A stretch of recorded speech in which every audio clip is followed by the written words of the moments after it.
جی السلام علیکم معزز سامعین کرام۔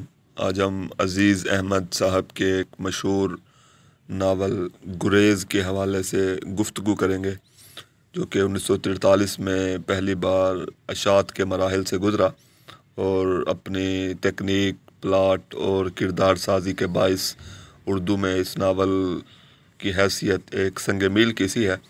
مصنف نے اس میں مشرقی و مغربی روایات، تہذیب کے تصادم، متوسط طبقے کی نفسیات اور ان کی جنسی بھوک وغیرہ کو موضوع بنا کر بات کرنے کی کوشش کی ہے۔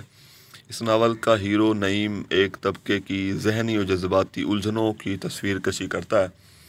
یہ کردار لندن میں تعلیم حاصل کرنے کے لیے موجود ہے اور اس ناول میں پہلی جنگ عظیم کے بعد کے جو تباہ شدہ اور منتشر قسم کی جو زندگی یورپ میں موجود تھی، اس کی عکاسی کی گئی ہے، جہاں کوئی اخلاق کی قدریں جو ہیں وہ باقی نہ رہی تھی۔ مردوں کا قحط تھا جبکہ عورتوں کی کثرت تھی۔ اس ناول میں اس فرسودہ، تباہ شدہ یورپی تہذیب کی عکاسی ہے، جس کی بنیاد میں ہمیں ملکہ کی ایک شاہانہ اور ریاکاری پہ رکھی گئی زندگی کی بنیاد جو ہے وہ نظر آتی ہے۔ نعیم ICS میں منتخب ہوا اور اس کے بعد وہ لندن تربیت کے لیے گیا۔ کھلی اور آزاد سوسائٹی میں زندگی گزارتا ہے، لڑکیوں سے میل جول رکھتا ہے اور ٹریننگ کے بعد جب وطن واپس لوٹتا ہے تو وہ تنہا زندگی بسر کرنے لگتا ہے۔ شکوک و شبہات کا شکار نعیم اپنے معاشرے سے غیر مطمئن ہے، ناسودہ ہے۔ جذباتی اور ذہنی انتشار سے بچنے کی خاطر پھر وہ جنس کا سہارا لیتا ہے، مگر یہ جنس صرف اس کی تنہائی مٹانے کا ایک ذریعہ ہے۔ اور لندن میں اپنے قیام کے دوران، تعلیم کے دوران، اسے اپنے وطن کی غلامی یعنی ہندوستان کی غلامی کا بھی احساس ہوتا ہے اور نسلی تعصب کا بھی احساس ہونے لگتا ہے۔